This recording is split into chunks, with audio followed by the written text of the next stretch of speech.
everyone. Hi.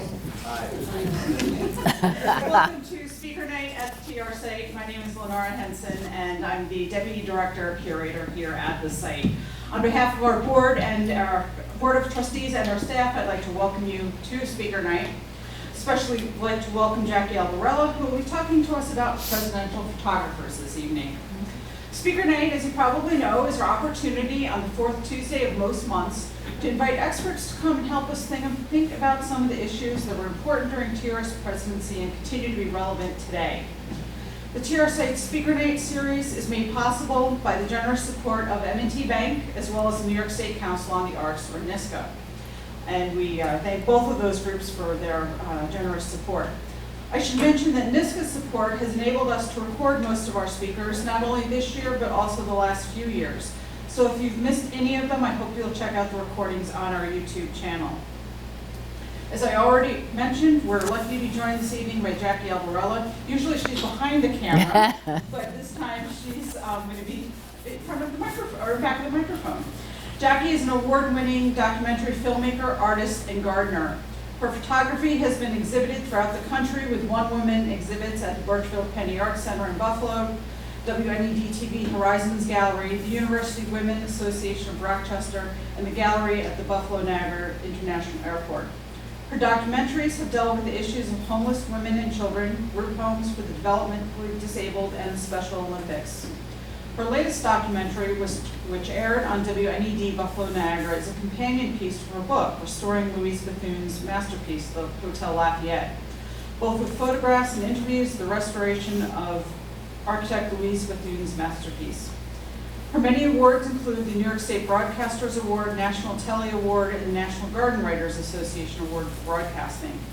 Jackie is the author of 5 books, which include a collection of humorous essays and her most recent book, Women in the City of Good Neighbors, which profiles 48 incredible women who work tirelessly to help others in our community. Jackie can currently be seen each Saturday on WGRZ TV, the Daybreak Saturday program. I've seen her there several times and gotten some helpful hints. Without further ado, I'm delighted to turn the podium over to Jackie. Please join me in welcoming her. Thank you.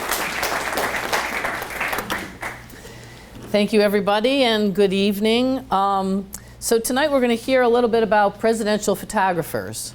And the chief White House photographer nowadays is a senior position appointed by the President of the United States to cover the day-to-day duties of the President. This is actually one of the first photographs of a president, and it was taken after John Quincy Adams left office. The thing about presidential photographers is, up until John F. Kennedy, the presidential photographers all came from the military. So there wasn't an official position that was paid in the White House for photographers. They were assigned.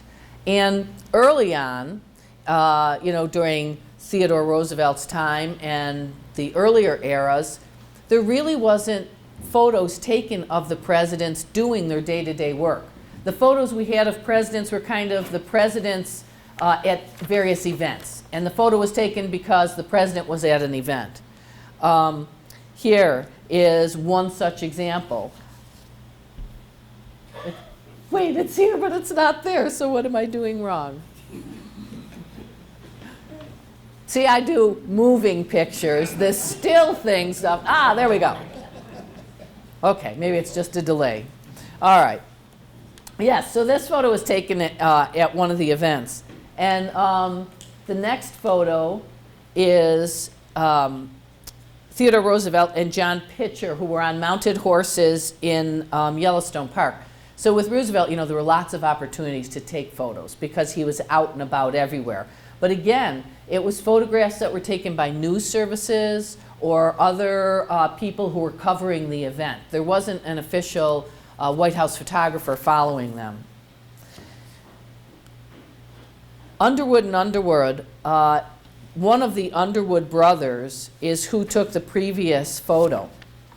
And Underwood and Underwood it was a company that was founded in Canvas, and at one time they were the largest publisher of stereo views, which this is one of them. And stereo views are those little wooden machines. I believe there's one in the other room that I saw where you put the card in it and you look through it and it looks like a stereo picture. Stereograph machines, stereo views.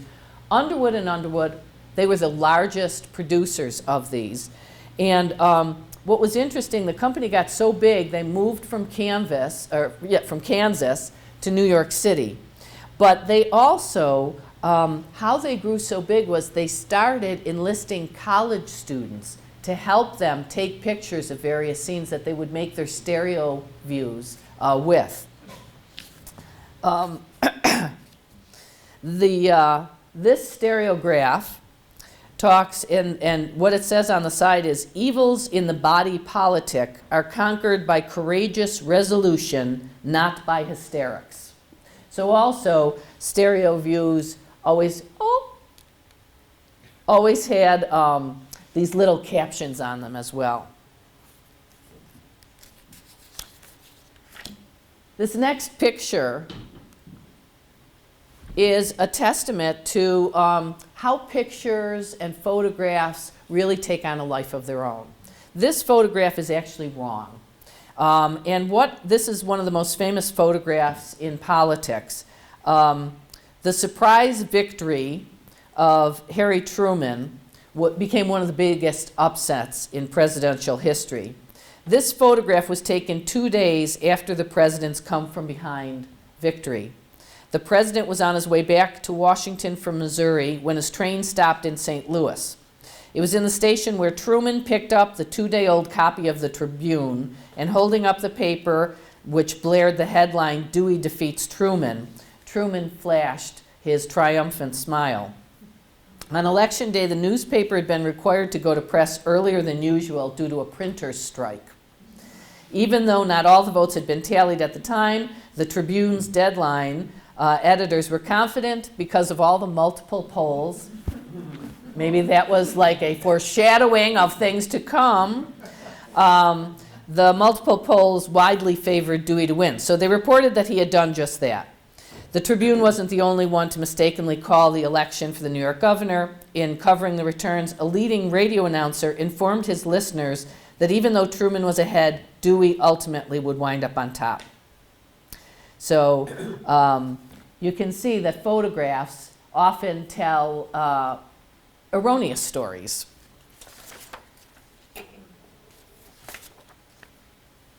Here is Warren Harding meeting Babe Ruth. And Harding was a newspaper man. He loved golf. It says he loved golf, baseball, and whiskey. And like Babe Ruth, Harding's baseball sense was more intuitive than intellectual. They also both were relatively unschooled. Babe drank at any time available, and Harding relished toasting him, swigging bourbon at the White House when the Yankees played in Washington. Both were careless about ethics, which was Harding's fatal flaw. But his baseball knowledge made even routine conversation about it sound like he was caring. As I looked through lots of photographs of presidents, every president has had a dog, it seems. At least one dog. And if they were in the presidency long enough, or if their dog was old enough, they always got another dog. There's something about presidents and dog. This was Fala, who was a Scottish terrier that was given to the president through his cousin, Margaret. The dog's first name was actually Big Boy, but Franklin renamed him Murray the Outlaw of Fala Hill after a Scottish ancestor. So Fala had a bone every morning brought up on the president's breakfast tray. He got a full dinner every night. During the day, Fala would beg for food from the White House staff, and he was so cute that everybody gave him food, and he eventually became quite sick. The staff was asked not to feed him extra food.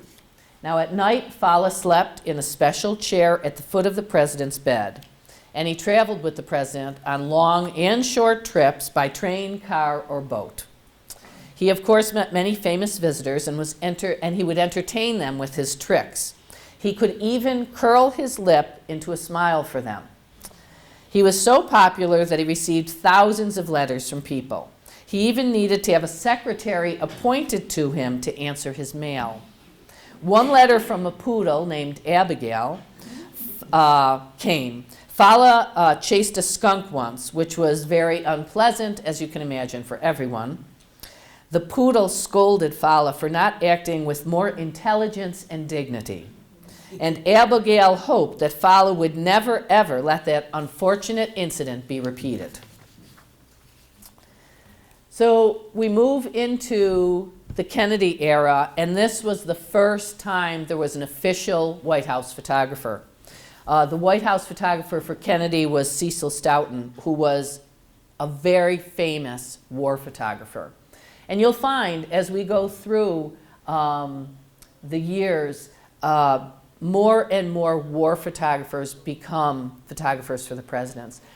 I think there's a couple reasons for this. I think, first of all, the photographers that shoot in war zones learn how to remain in the background and not be intrusive into the scene, and yet still get those very important shots that can tell the story. They know how to tell a story with their visual images, and that's what they're asked to do. They also, I think, can sometimes, they're able to shoot scenes that may sometimes be unpleasant.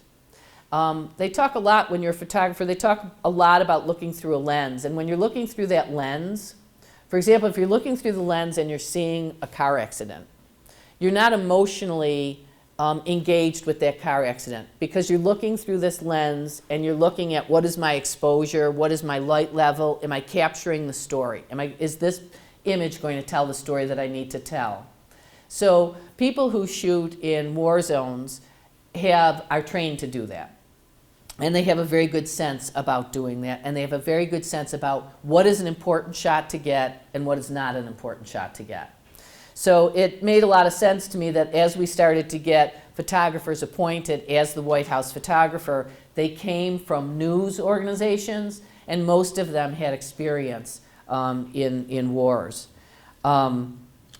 Before this, random military photographers were who took the president's pictures. This is one of Cecil's photographs, and he took all of the Kennedy photographs. So there is a huge collection of his photography because he had so many opportunities to grab wonderful shots. He did an interview with National Geographic, and he said, prior to JFK, we had Eisenhower, and there was no need for a photographer. He was about 63 years old, and he didn't have the charisma and the charm of President Kennedy, and he didn't have a young family that engaged the American public. So now we can see also where the White House is starting to reach out in certain ways, almost to begin to market themselves more through their photographers. We were getting these intimate looks for the first time, because now a photographer had unlimited access to the president. So we could see their family. We could see where they lived. We could see what they wore from day to day. So now we were getting a much more realistic view of what a president's life was like.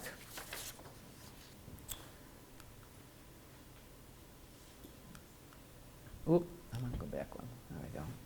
So during the Kennedy administration, Stoughton was assigned to cover the president full time. He formed a very close relationship with the family that allowed him to begin to capture really intimate moments of the Kennedys that fell outside documenting official business. So as the presidential photographer, now he's also documenting the family. His presence with the motorcade when Kennedy was assassinated allowed him the access to board Air Force One, where he was the only photographer. Although he considered it tasteless at the time, he photographed the iconic image of Johnson being sworn in as president, which was a pivotal moment in history captured with photography.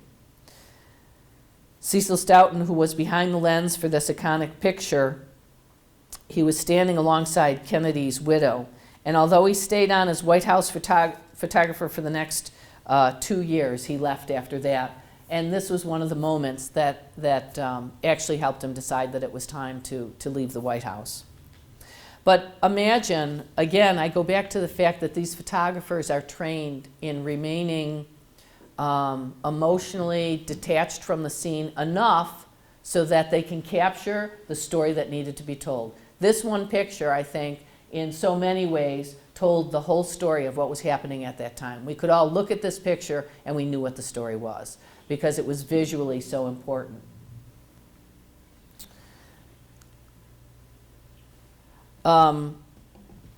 Johnson was aware of how important presidential photography had become to the American people through the Kennedy years.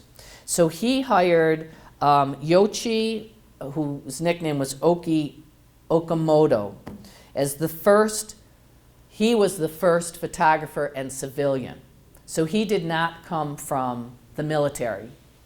He had worked as an Army still and motion picture photographer during World War II, and he had served with the information agency, but he met Johnson when he was a vice president in '61. For the first time, this is the photographer who was allowed access to the Oval Office. Amongst his peers, Okamoto is revered for not only being the first official photographer, but being one of the best. Johnson allowed his photographer to walk into the Oval Office unannounced, a right usually reserved for the president's aides. From then on, every president but Jimmy Carter appointed a photographer to that role.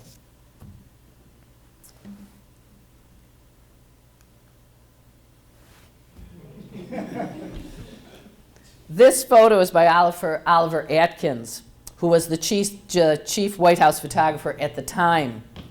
Not every president was excited to have a personal photographer, and wouldn't you know, Nixon was one of them. He restricted Atkins' access considerably. Ollie had very limited access, and kind of proof of that is that this was the most requested photo of Nixon, the one of him and Elvis Presley. There wasn't a whole lot of other photos. But Ollie did okay because Ollie got this photo. On the night of his resignation speech, Nixon restricted Oliver from taking a lot of other photos, but there was this one, which also tells a story. David Hume Kennerly might be one of the most popular and famous presidential photographers that were in the White House. President Ford appointed him as chief photographer, and he and Ford really became very close friends. But throughout the years, you could see that as the photographers, first of all, the presidents chose someone that they trusted and chose someone that they liked, because here's a person that's going to spend a lot of time with you, and here's a person who's going to be capturing some really intimate moments of your life. So you want to have somebody that you feel kind of a kinship for and that you trust. Ford and Kennerly shared a unique relationship, said Kennerly in an interview, and he said, "At the end of every day, President Ford invited me up for a drink."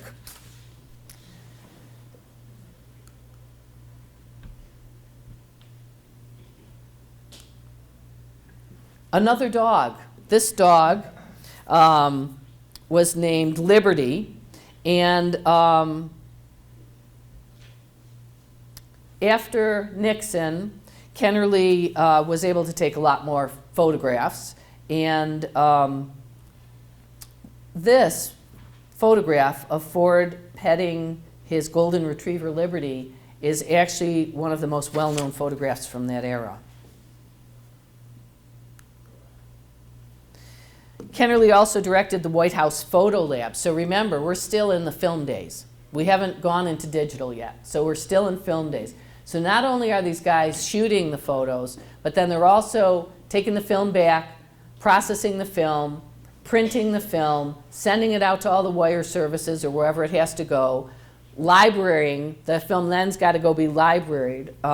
So there was a lot of work to be done, and I don't know how many of you have processed film in the past, but you know, it was kind of a fairly long process, and there was a lot of chemicals. The mixtures had to be right. Photography was really quite different in those days than it is today. So Kennerly ran the White House Photo Lab, which was actually under the auspices of the military, and it became under the bigger umbrella of the White House Communications Agency. His resignation letter, people say, was one of the best resignation letters. It read, "Dear Mr. President, effective January 20th, 1977 at 12 noon, I hereby resign my position at the White House. It's been real. David Hume Kennerly."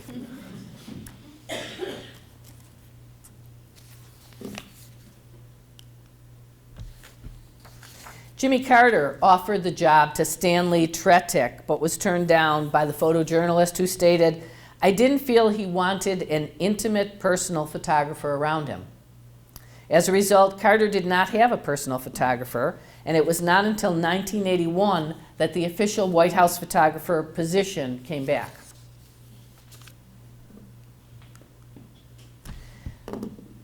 During Ronald Reagan's first term, his official photographer was Michael Evans.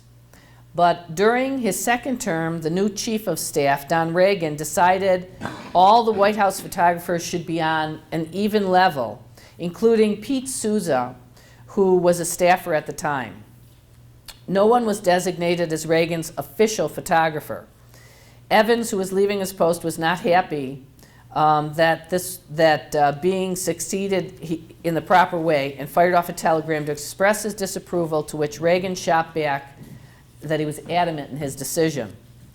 Michael Evans, who served President Reagan's official photographer during his first term. Ironically, Evans' most famous photograph of Reagan was taken years before the presidency for Equus magazine. This is the photo, was widely circulated, of Reagan donning his cowboy hat, and it was used on the cover of numerous magazines following Reagan's death in 2004. So Reagan's photographer, Michael Evans, took this picture before he became president, but this is the picture that most people associated with him. So when when the magazines picked up pictures of him after his death, this was the picture that they used then. At the start of the second term, Evans perceived it as a slight, that he was just going to be mixed in with the other photographers that were at the White House at the time. So that is really when he left. This was his last picture, I believe. Reagan was another president that knew the power of photos and storytelling, and also popular culture. So Reagan, I mean, he came from Hollywood, so it kind of made sense that he would be seen with lots of people who were popular culture type people. He invited them to the White House.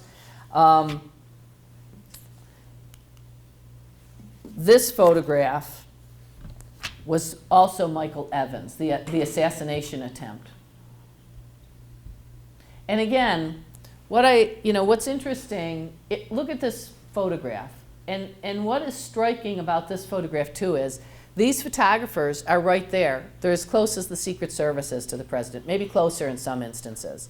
They've got two cameras on, close-up lens, long lens. They've got to decide, they're documenting what's happening, but also in a split second, they need to decide, what is the angle I need? And they have to start shooting photographs.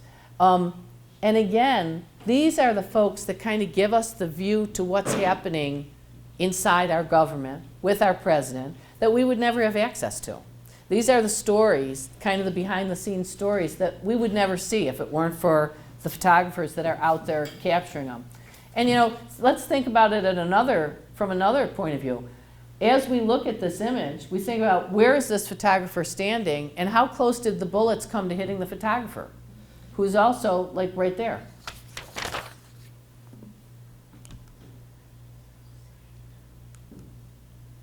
George Bush, H.W., he appointed David Valdez as his photographer. And this was David's most well-known photograph. It was for Life magazine. Bush and his wife Barbara were in bed surrounded by the grandchildren. Oh, it just went forward. It's taken on a life of its own. In 1983, David Valdez was an Air Force veteran, and he had served as Vice President George Bush's personal photographer, which led to his appointment as chief photographer following the inauguration. According to a piece by NBC News Latino, many times when they were seconds from a meeting with a world leader, Bush would jab his elbow into Valdez's ribs and exclaim, "Can you believe this? 2 guys from Texas doing this?" So they were very close. His iconic shot of Bush and wife Barbara in bed with the grandchildren in Kennebunkport was emblematic of the high degree of trust that he had cultivated with the president and his family. And there are many, many pictures. It's interesting how some presidents have many, many pictures, and they use their chief photographers also as their personal photographers. So many of the photographs, and you can go to the Library of Congress, all of these photographs are libraried and logged in there, and you can see many, many photographs that were never really out in public view, but it really gives you such a close-up glimpse of presidents' lives. That is David Valdez there to the right of Bush. And here they are. They were very, very close friends throughout the time that they were together.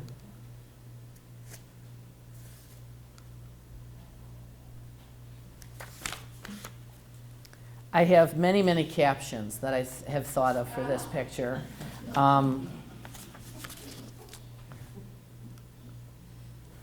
George W. Bush's photographer was Eric Draper.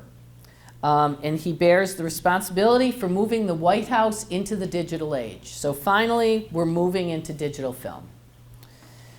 He was a staff photographer with the Associated Press during the run-up to the 2000 election, and he had extensive experience with digital technology. But even so, it took 2 years to plan and implement the change from film to digital. Draper was president aboard Air Force One on September 11th and said, "And at that moment, I knew it was going to be a very historic day. I tried to document every moment of that day." He said that in an interview with National Geographic. Again, here is kind of our eyes on history. And all of the information that we eventually saw and were witness to, much of it came from the presidential photographer who was right there as it all was happening. And imagine, as they're taking these photographs too, you're trying to capture the scene. Again, it's all about storytelling. You're trying to capture the emotion. You're trying to capture what's happening, the confusion, the hysteria. Think about September 11th and all the images that we saw, and how those images were really translating for us the messages that people were hearing. And so visual work, to me, has always been, it's very, very powerful. And even though there are no words, we know what the story says. We can figure out what the story is. Most of 9/11 felt like being in a nightmare, having the job of being an observer and with a camera to help me deal with it emotionally, said Eric Draper. So again, there's that kind of wall that comes up when you're a photographer, and it separates you from what's happening on the other side of the lens, because your job is to capture that. So you're able to capture it by taking that half a step backwards. Seeing the strength of the president carried me through the day. I knew it was very important to thoroughly document every moment that I could, including marking an X on a notepad of when things happened, because these photos would be critical for historians looking back at these days in the year to come. So most photographers do have a little notepad, so you can jot down certain important things. And if you have enough time, there's a number. There's a little number in the film, so you can also say it's shot number 243. And that way, if you have to go back quickly and find some images, you can refer to your notes and to the numbers.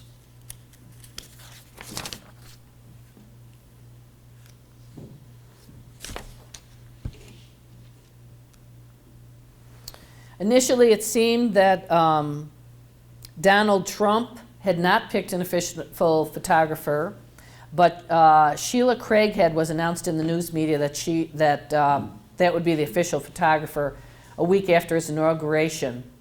Craighead had previously worked in the White House as the photographer for Dick Cheney and Laura Bush. She also worked as a campaign photographer for Sarah Palin and Marco Rubio, and was the official photographer at Jenna Bush's wedding. So this is the first woman official photographer we have in the White House. And interesting that she had done things like wedding photography and campaign photography. So now we have someone coming from like a whole different point of view. In the 90s, Bill Clinton's photographer was Vietnam War veteran Bob McNeely, who chose to shoot his photographs in black and white. McNeely was barred in the fallout of the Lewinsky scandal and eventually quit the position in 1998, citing a desire to be with his family. His association with the Clintons did not end there, as he was the official photographer for Hillary Clinton's Senate campaign in 2000. So interesting that the photographer got booted during the Lewinsky scandal. So it always makes me wonder, like, what pictures did he have that probably no longer exist? Because they were digital and they could get erased.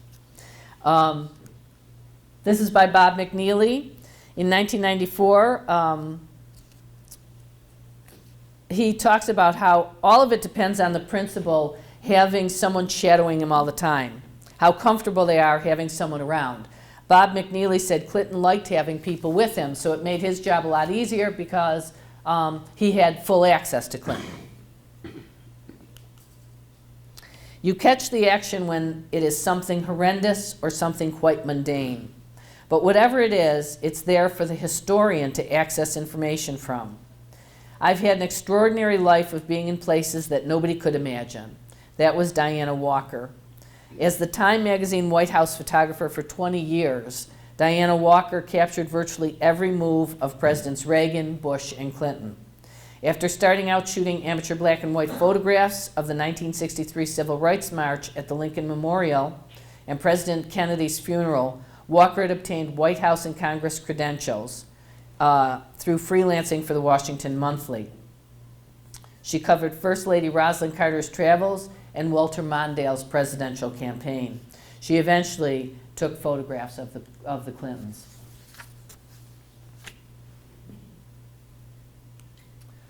So another White House photographer talked about how we move in a pack. We're restrained by ropes and stanchions. These are the press photographers. We stand on tall risers, use heavy long lenses, borrow film from a pail, consult on light readings, and miss our families while on a stakeout in the snows of Belarus. These are the pictures we take, never letting the president out of our sight, especially when he's in public, getting the action, the news events of the day, but trying to get a little under the facade, a bit beyond the staged event. For your paper tomorrow, for your news magazine next week, or if I might say, for the history books. We've been sent out there not to miss anything.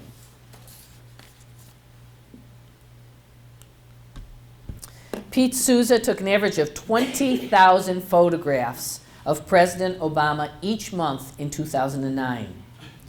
The White House made a push into social media, which included launching an official Flickr feed. So now we've moved to digital. Now we got Flickr, we've got Facebook, we've got all these other outlets. For the first time in history, the public had direct access to approximately 50 new images per week, culled from tens of thousands taken by Souza and his staff. The combination of great photography combined with a photogenic president turned Souza into a veritable star. And as the Obama presidency came to a close, there were numerous deserved tributes to Souza's work. For George W. Bush's 2 terms as president, the official photographer was again Eric Draper. And for Barack Obama's 2 terms as president, Souza returned to the White House. He's been associated with Obama since 2005 when working as a political photographer for CNN, and was tasked with documenting Obama's first year as an Illinois senator. And he stayed on afterwards. Situation Room is Souza's best-known work under the Obama administration. And this is that image.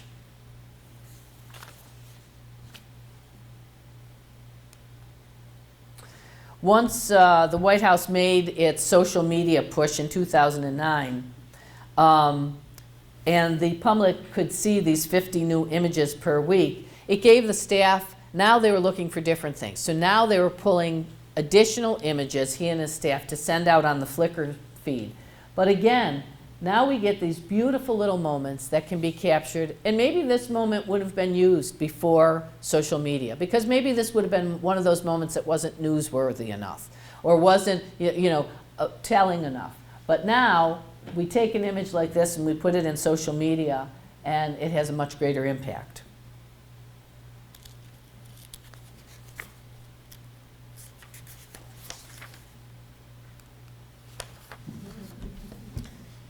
I wasn't the chief photographer for President Reagan. I was staff, so I didn't have the same access that he had, that Pete Souza said that he had when he was with Obama.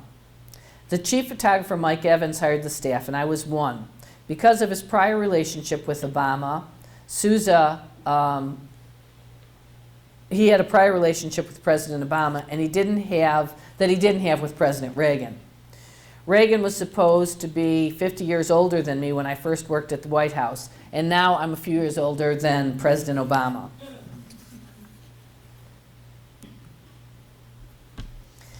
This photograph is considered by many to be one of Pete Souza's iconic images. Pete and I are friends at this point, Obama said.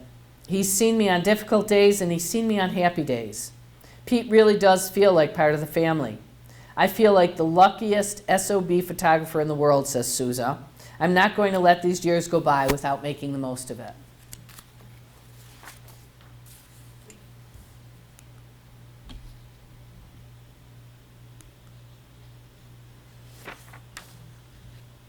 These are all Pete Souza's.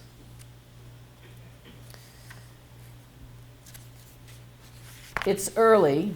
Well, it's not so early, but at the early start of the Trump administration, this is Sheila Craighead's photograph. Her photographs are often taken from a distance and are rigidly posed.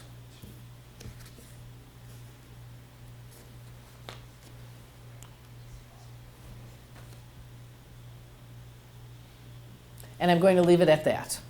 So Trump still does not have an official photographer. There are several photographers that kind of come and go. There is the staff that takes, so there is a staff that takes photographs.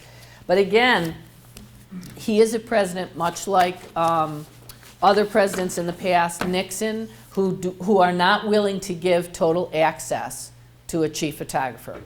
He doesn't want pictures of like him and his children in a casual mode. And that is the president's choice. So many of the pictures that we see of the Trump presidency are coming from news agencies, right? So they're coming from AP and other wire services, because those are the people that are going to follow him anyway. But the official photographer doesn't have the kind of access that other photographers had with other presidents.